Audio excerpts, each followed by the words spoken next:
becoming passionate about something is not as difficult as you think it is. You don't have to stumble upon your passion. You don't have to find that one thing that makes you really, really passionate about something. It's not that difficult. The simple formula for creating your own passion is simply interest plus time equals passion. That's it. There's not much more to it. As long as you have an interest in something and invest a lot of your time into it, the passion will grow from it. Now, this may seem a bit weird at first because you keep hearing these things, you keep seeing it on TV, that once you find that one thing that you love, you'll love it forever and you'll always be there for, and you'll always be motivated to do it, and you're purposeful about it, and you're passionate about it, and you're energized about it, and you just love it. But it's not that easy. It's not even that easy with relationships. Yeah, they start out passionate at first, but unless you invest the right kind of time into it, the passion will fade away. It will be gone eventually. And the same thing happens for your passion in your life, about your work, about anything really. As soon as you lose the interest in it, as soon as you stop making it interesting, or as soon as you stop investing time into it, the passion will suffer. Now, before I try to get you any more confused, let me try to explain this in a better way by looking at the passion experts of the world. We'll take a look at kids. Kids are immensely passionate about most things they do. And when we look at why, we kind of see it. The first thing is they're really interested about everything because they have no clue. They have no clue about the world, so they have a big curiosity and interest for a lot of things. Now, as they grow up, that interest kind of changes and it becomes a little bit more direct, but that initial curiosity is what allows them to grow up the way they do. And I'm talking way before they even become consciously aware of stuff, like as babies. As babies, humans are just generally curious, because that's how they figure out how the world works. And that curiosity just stays with us for a while at least. For some longer, for others less long. But in the end, it's that interest part of it. And then, kids don't think about spending time on anything. They just do it. Their entire day is exploring. Their entire day is figuring stuff out. Their entire day is just doing what they want. Because they rarely have any concept of needing to do something or should. They just do whatever comes to their mind. They go outside and play. They screw around at home. They love it. Even if you take them shopping, eventually they'll find something that they love. And then the only times they get really upset or not passionate anymore is when you put a bar in front of that and you tell them no. But other than that, kids are immensely passionate about a lot of things. We need to learn that from them. I'm going to give you a couple of aspects here that will definitely help you out in becoming passionate. The first thing is to stop caring about anyone else. Kids don't do that, and the passionate people on the planet don't do that. You just do whatever you want because you want to do it. That's it. Now, this is within a reason, and this is within a certain... and this is not as one-dimensional as I'm making it out to be. But this is not as two-dimensional as I'm making it out to be. It has a lot of other dimensions to it. For example, if you want to do something, but you want to do something else more, do you stop that to do this thing you want to do more, etc.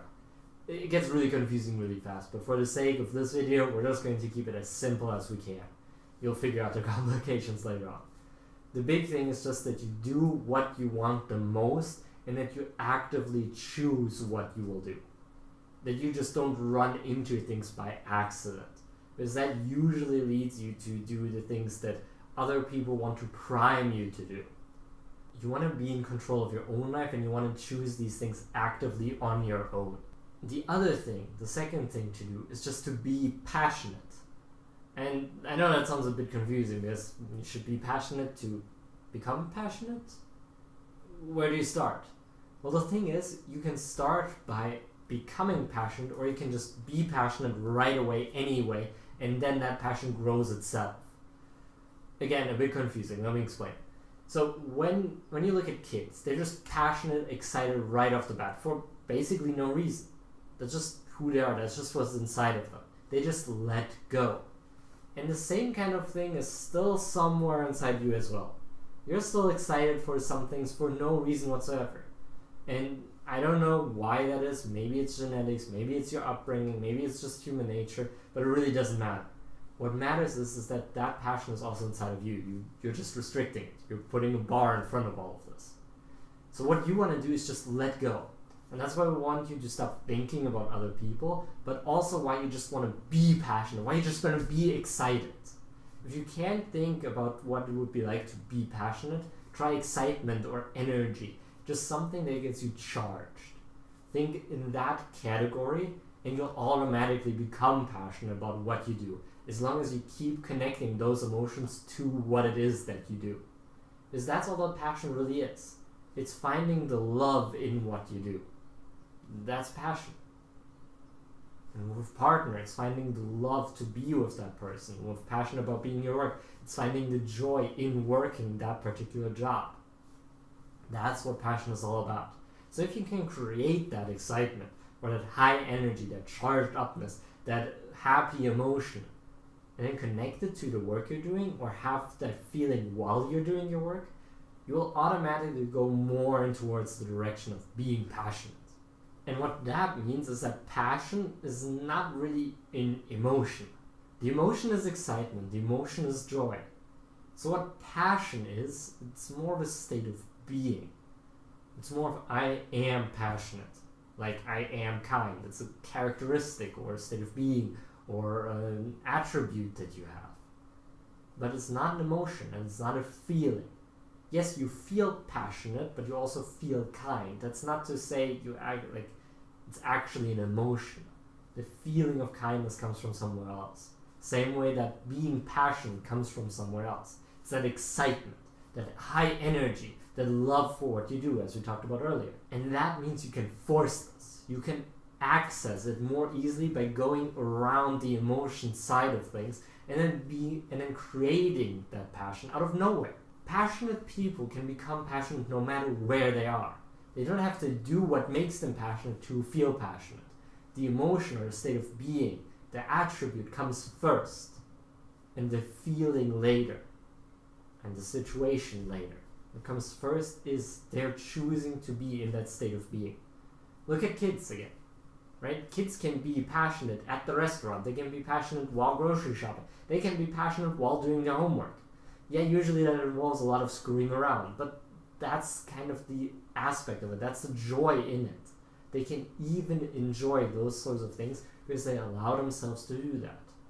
Meaning, the state of being comes first, and then you become passionate about something.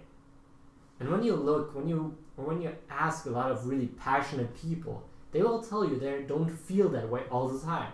There's some days they feel like they're struggling through it, and they feel like they're days of just work and work and work. But in the grand scheme of things, they love what they do, and they're really passionate and obsessed about it. But that doesn't mean they love every single moment. So again, passionate is a broad, overarching term. It's not a specific one. The specific one is the excitement, the energy, or the feeling in that moment. But we can even expand at one further level, and that's by looking at purpose or calling. People get those terms confused a lot. Your passion is not your calling or your purpose. Your passion is a state. Purpose and calling, that's what you become passionate about. But passion itself is more of a state of being, not an actual thing. So that being said, when we look at the calling and the purpose, that's when we can find something to become passionate about, when we can raise that excitement level, when we can raise that high energy, and then connect our passionate self to our calling and purpose. But the calling and purpose, that's something that you create yourself. That's something that you choose yourself. We usually think that when we feel passionate about something, that's our purpose, or that's our calling. But that's not true. It's a top-down process. So you have the purpose first.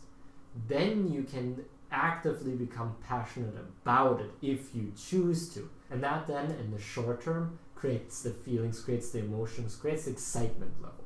It's about you choosing what you want your calling to be, what connects it to you. And that's partially you choosing it and partially your connection to it, your emotions, what triggers it for you. For example, some people think the most important thing in the world is to create more art for the world.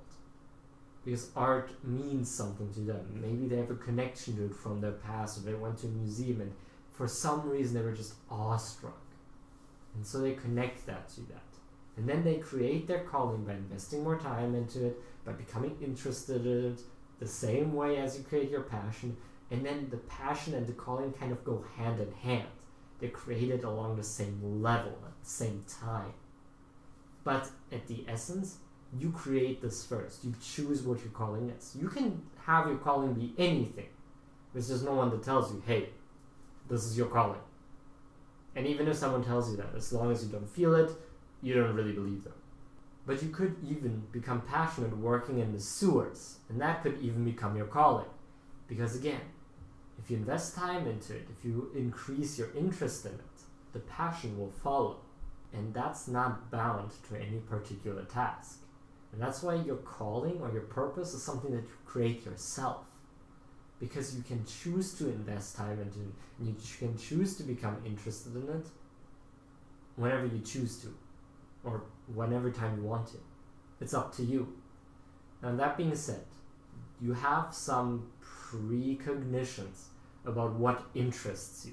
There's some things that you're just more interested in than others.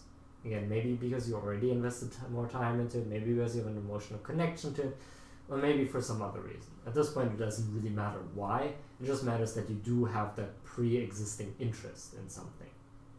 So that will make it easier to become passionate about it. But that doesn't mean it's the only thing you can become passionate about. Know that. Know that you can become passionate. You can have a calling in whatever you want it to be. You just have to choose it. And the hardest part is not investing your time into it. It's making it interesting. It's keeping that interest alive.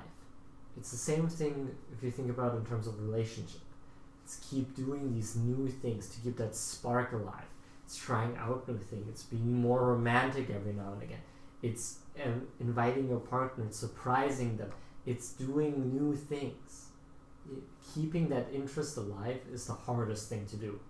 You can always invest more time into it. But keeping that interest alive, that's difficult.